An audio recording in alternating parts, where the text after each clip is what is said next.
What's up, guys? It's your boys Wokey back out with another of the Chris Watts and Nichol Kessinger's video. And by popular demand from you guys that have been asking me to look into the 7 pages of the typed documents that Nichol Kessinger thought that was going to help with this situation, that she pretty much told detectives that she feels like she needs to go home, write this letter, and expose Chris Watts and everything that he did and hopefully help. It didn't help. We're going to look into it because I feel that this woman is giving us some truth within these 7-page documents. Kind of like when a murderer decides to take a souvenir or come back to the scene of the crime and witness the reaction from others, to get a thrill and a lust for killing. And I feel that somehow, some way, Nichol has done that. I can't say how I feel that way, but maybe it's in her 7 pages of documents that you guys want me to look at, as again, popular request. So before we go any further, if you guys could do me a solid favor and subscribe to my YouTube channel by hitting that wiper icon down at the bottom right, hit that bell icon next to it, so when I do post videos like this one, you guys will get that little ring notification that I've posted that video, and then you guys can watch, comment, like, and share. And again, I'm so thankful for all of you guys. Hopefully one day we will hit that 100K goal, but I need your guys' help. Also, we're going to be watching one of Footsteps of Murder's video with the 7 pages typed document with her or their voiceover. I feel like I said before, I feel like when people read to hear or see, you can interpret it differently. Some people are visual learners. Some people like to read. Some people are audio learners where they got to hear it to even learn it. So I'm looking at all aspects for people that, one, can't see, two, necessarily go off by audio where they can learn better. So that's why I'm doing this kind of video. Plus, hundreds of you guys have been asking me to look at this 7-page document, or type document, I should say. With that being said, let's get into the video. All right, here we go. Of September 18 at approximately 1 p.m., I, Detective BAUMHOVER, met with Nichol Kessinger at the CBI headquarters located at 690 Kipling Street, Lakewood, Colorado. I was introduced by CBI Special Agent Kobach, who had interviewed her several times previous to my introduction. I advised Nichol that I am now her point of contact regarding this case and that Special Agent Kobach would attend other cases he was assigned to at CBI. Nichol acknowledged this information and presented me a 7-page typed document she generated, containing notes of events she had recalled since her last meeting with Special Agent Kobach. The events documented reportedly occurred between the 26th of Don't even get me started with Kobach. June 18 through the 13th of August 18. I advised Nichol I would review the notes she provided me along with the reports recordings from all the previous Which I also think her father helped. Interviews and contact her with any follow-up questions I may have. Nichol acknowledged my statement and our meeting ended shortly thereafter. Special Agent Kobach agreed to complete a follow-up interview with Nichol's friend and provide me the reports. Charlotte? While at the CBI headquarters, I took custody of Nichol's cell phone, iPhone 6, which she had previously surrendered to Special Agent Kobach. I placed After she had deleted everything. The cell phone into evidence and entered the CBI chain of custody form into the case file. So it's still there. Nothing further. 7-page typed document generated by Nichol Kessinger. Number 1. Approximately the 25th of June or the 26th of June 2018. In person. Asked Chris Watts when he and Shanannwatts had decided to separate. No, she did not ask that. Are you flipping kidding me? This woman is out of her mind. He told me late March, early April 2018. I asked if he still lived with her and he told me yes. Said that when she was home he slept in a different room and when she was gone he would occasionally sleep in the master bedroom, but not frequently because the bed was uncomfortable. I asked why he had decided to separate from Shanann. Chris told me Shanann was bossy. I asked what he meant by bossy. Chris responded that she was controlling. Said that they really don't argue much though. Said that once many years ago he attempted to stand his ground with her and she told him, "Get out of my house," and made him leave for a night. Chris said that he tried to avoid arguments ever since then. Said that now if him and Shanann disagreed, she would make nasty comments to him and he would just ignore them. I asked if she talked like I don't see her doing that, because if she's willing to fight for her marriage, buy Chris a marriage book and all that stuff, then I think that's a bunch of malarkey again. They're pretty much downgrading or trying to bring down Shanann again. Oh, that she's bossy. She was a leader. She took charge of situations. Not necessarily bossy, but I'm like, for her to say that Chris said that, oh, she kicked me out of the house, but then she's willing to go out and get therapy, get a self-help book for Chris and the marriage and so forth like that he threw away. I don't believe that for a second. that in front of his kids. He said yes, my kids started to repeat her words and that is why I wanted the separation. Asked him what he said to his kids when they repeated Shanann's words. Chris said he would tell his children it was not nice to say that to anybody. I asked Chris if Shanann was bossy in front of his friends. Chris said that Shanann was all about appearances in all aspects of her life and that in front of her friends she was occasionally bossy, but she would turn it into kind of a joke so that it was more discreet. I asked him how long the communication breakdown between them had been going on. Again, they did date before marriage, so if he didn't like how things were going, he should have broke it off before getting married to her. Chris said 6 years and that the last year or two were the worst. But then she said at a different time that they were apparently fighting for 6 years into the relationship, not the last year. Asked him if he had tried to communicate to her how it made him feel when she said mean comments to him. He said he tried to talk to her many times, but it fell on deaf ears. I asked Chris if they had attempted to go to counseling to fix their problems, which Shanann offered to go with Chris to get marriage counseling, and he denied. Chris said no. Chris then said that some nights he would still currently hang out next to the bed in the master bedroom with her and would try to talk to her or spend time with her till she fell asleep. Chris tells me that the other reason he was separated is because Shanann hated that he liked to work out and eat healthy.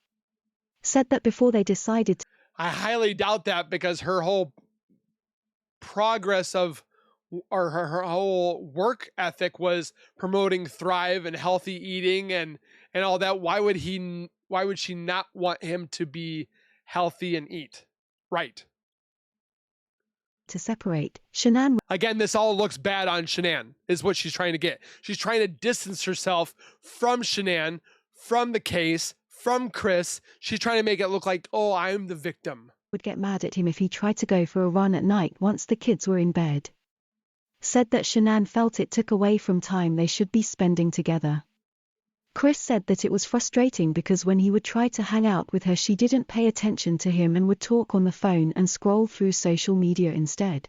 It kind of contradicts what he just said. He said that she didn't like when he went out on runs or walks because she wanted to spend time together. So when he was home, she was on the phone and would ignore him. That don't make sense. Chris said that many times he would try to talk to Shanann and she would not acknowledge him, and instead would reply. My fiance does that sometimes. She's engaged in her phone. I'm not going to sit there and murder my family because she's on her phone. Like, this is complete BS poppycock. Were you talking to me? Because I wasn't listening to you. Chris told me that Shanann had asked him numerous times to take pictures of them pretending to run together so that she could post it on social media, but she wouldn't actually go for a run with him. I'd do that. Said he started waking up early to lift weights because it was something he did every day and he didn't want his routine to interfere with his time with his kiddos. Said his health was important to him and he wished that she would have been supportive and not upset. I bet she was not. Number 2. Approximately the 27th of June 2018. In person. Chris Watts brings condoms to my house. One box is full and unopened, the second is a set of condoms from a partially used box. He's an idiot. I ask Chris why he has a set of partially used condoms.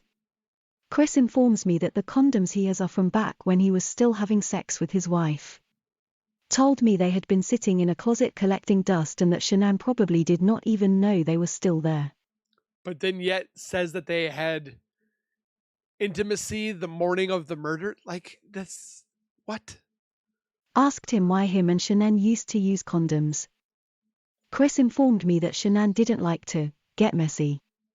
I was curious, so I looked up the expiration date on the condoms and noted that the unopened set expired in late. What does this have to do with the case?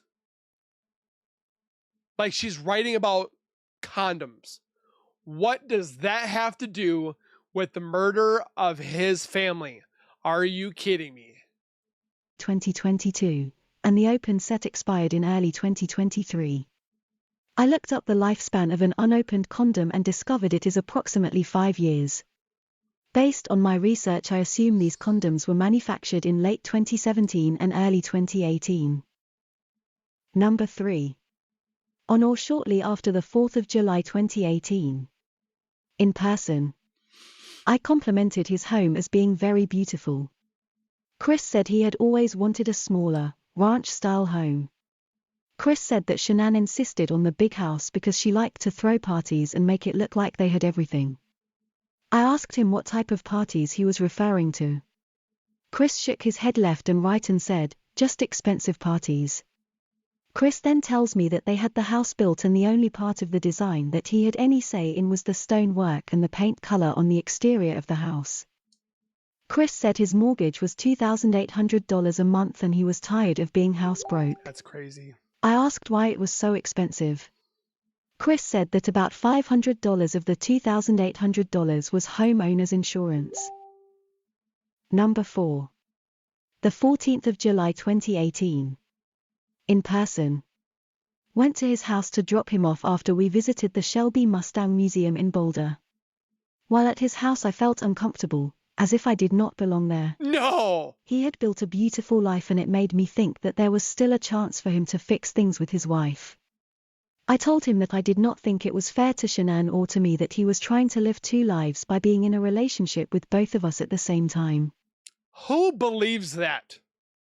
She's literally writing that because she's, again, putting off the excuses onto Chris. Oh, Chris is in prison. I'll just make it look like he was the one that was the bad guy, the only bad guy, and that I wanted him to fix things with his marriage and love his wife and forget me, but yet I'm going to sit there and Google, man says he's marrying his mistress or leaving his wife for his mistress, and I'm going to send you some nude photos and I'm going to talk dirtiness to you and butt stuff. Like, are you kidding? Said that I think he either needed to fix things with her and let me go or he needed to move towards trying to finalize his divorce. I told him that I thought his problems with Shanann were fixable and that he should focus on trying to rekindle the relationship that they had before giving up. Rekindle their relationship, but yet Chris said to you prior that she was bossy, that this and this, like, it doesn't make any sense whatsoever. He said that Shanann was set on separating and that so was he. He said when Shanann wants something she gets her way. I told him I did not understand why they hadn't completed divorce after all these months if they were both so adamant about it. If she wanted it as bad as he stated, I did not understand why it seemed stagnant. At this moment I realized that he might be lying to me about his separation, so I started quizzing him on things he had told me earlier. Okay. Asked him when was the last time he was intimate with his wife. Chris told me that day that the last time he and Shanann had sex was in May, but had told me on an earlier date that the two had not been intimate since March or early April. I asked Chris if he used protection when he slept with her because he stated on an earlier date that he used condoms when they had sex. He told me that he had not used protection. I asked him if he was lying about his separation. Chris said no. I asked him if he was actively trying to have a child with Shanann since they had unprotected sex. He said no. I left his house. Approximately the 15th of July to the 19th of July 2018. Continued from previous. Text and person. He tells me that he still wants a separation, but this time he states it is because he has never met anyone like me. Told him that he better Oh, flaunt me, by the way, but oh yeah, Chris and Shanann suck. Like, that's literally what she's doing. None of what she has said so far, which we are in the middle of this video, has helped in any way, shape, or form. not be doing that for me, and that he needs to be leaving his current situation, because it is what he and her both felt is the best for their kids and for themselves. We spoke over the next several days and spent a little time together, but I did not want to be intimate with him. Yeah, I okay. kept telling him that I thought he really needed to fix things with her and to not worry about building a relationship with me anymore. I think the rehab that she had to go through was sex therapy. That she literally was an addict to sex. Told him that I had been asked out on They were doing it 5 to 7 times a day. There are some couples that only have it once a week, once a month, twice a month, if that. And she's doing it 5 to 6 times a day? 2 dates since I had known him, and that I didn't go on either one and that I was stood up. Told him that he took the respect and trust from our relationship because I felt like he was lying. The 20th of July 2018. Continued from previous. In person. We attempt to have sex 4 times that evening and he seems mentally interested, but physically cannot perform. I asked him what the problem was several times and he kept telling me that nothing was wrong. It's her. I told him that he was quiet that day and it seemed like he had something on his mind. I asked him if what was bothering him had to do with the convo that occurred the previous weekend. Chris said yes. Told me that initially he was mad that I had been asked out on dates. But then felt that he couldn't be mad because that would make him a hypocrite. Said what was really bothering him she wanted to seem still desirable. Was that I kept asking him to try to fix things with Shanann. Chris told me that he would attempt to fix things with her when he was in North Carolina and didn't want to talk about it anymore while he was home. The sex from then on for the rest of the relationship was greatly reduced from 3 to 4 daily to 1 or maybe 2 times and was not as intimate when it occurred. Sex no longer happened every day we hung out, but was still frequent. Number 5. Conversation while Chris was in North Carolina. Phone.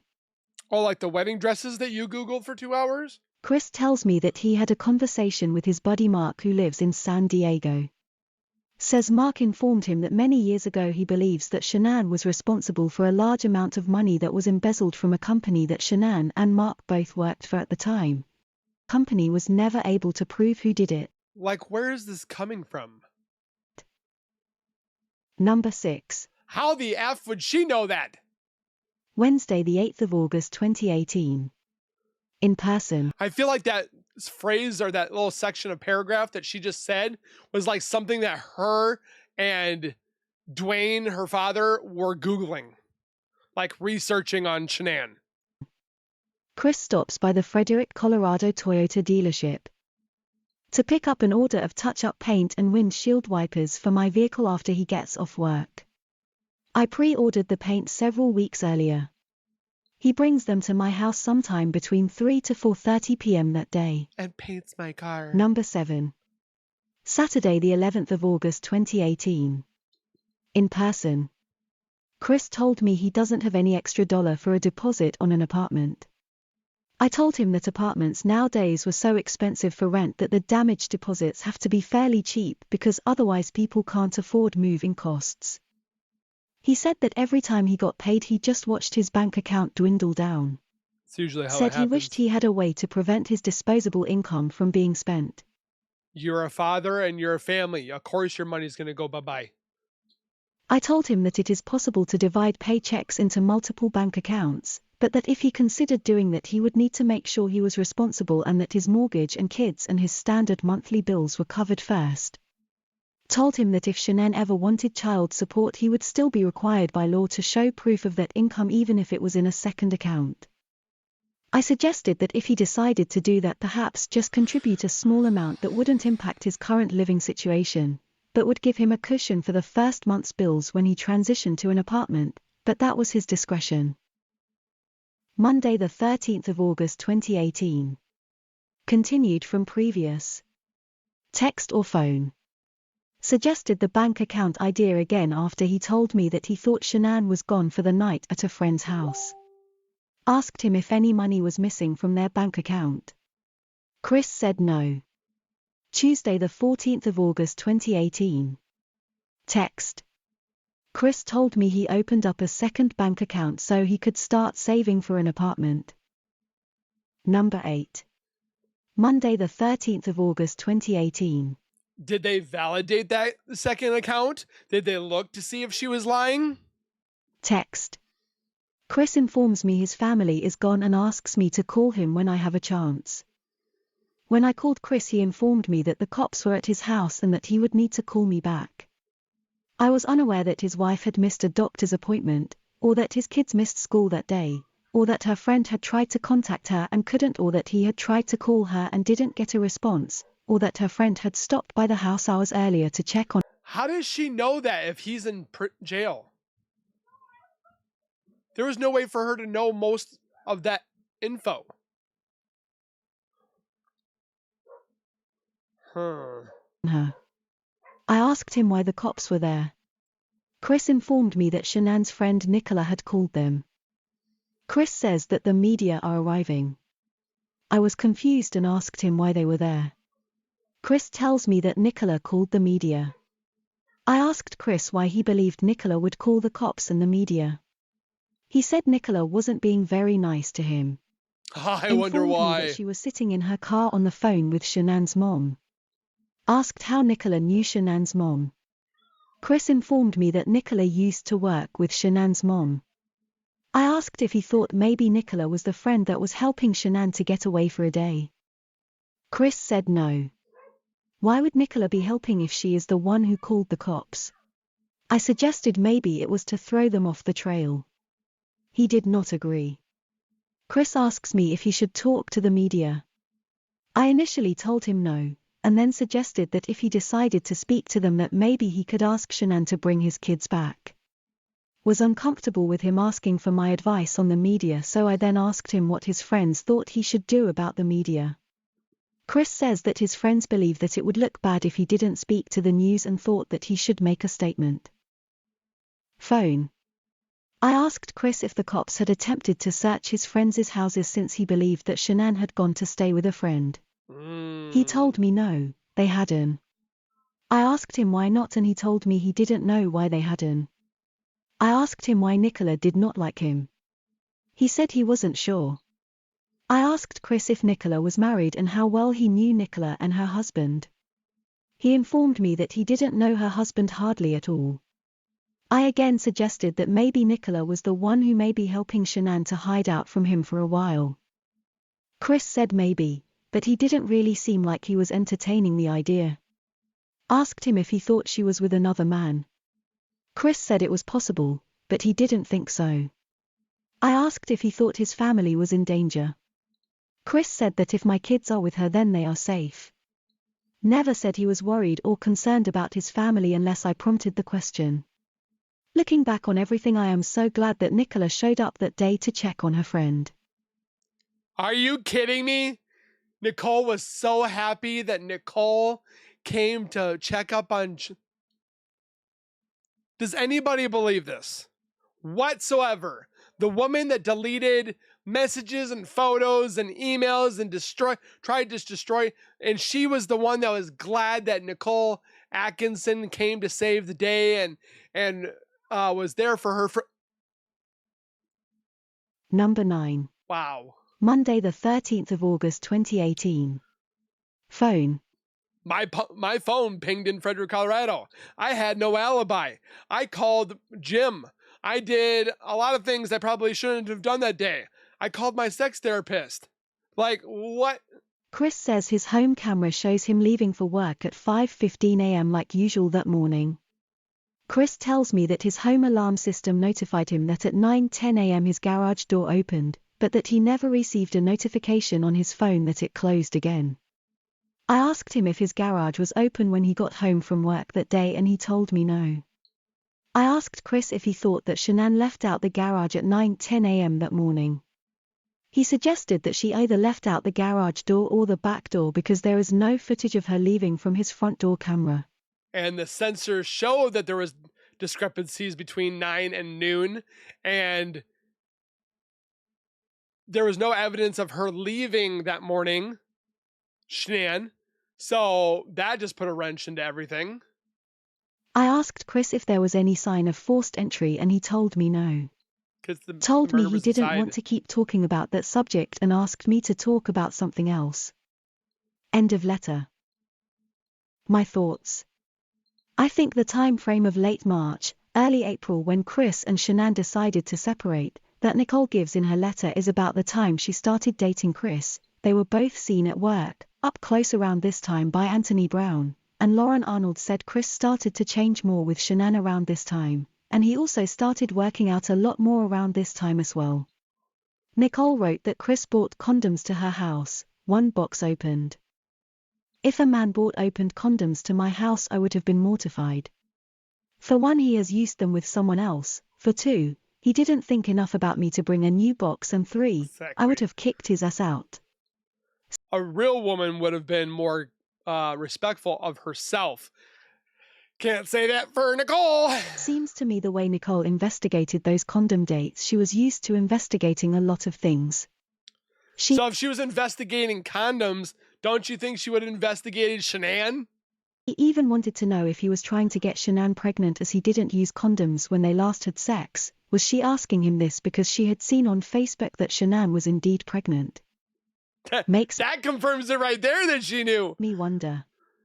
Nichol said she had been asked on 2 dates but didn't go on either, but that she had been stood up. How was she stood up if she didn't go on the dates? She does not make sense. Exactly. You can't be stood up if you don't go on the dates. I think there's a lot of valid points in here. There's definitely that 7-page document that just, I think I learned it more hearing it than I did reading it. So I don't know about you guys. Is there anything that kind of does that for you? Timestamp it. Let me know your thoughts. Don't forget to go again over to Footsteps of Murder. Subscribe, comment, like, and share. You know the deal. And don't forget to do it on mine. We'll see you guys in the next one. Keep it real, keep it safe, and as always, keep nerding on, and we will see you guys in the next video. Peace.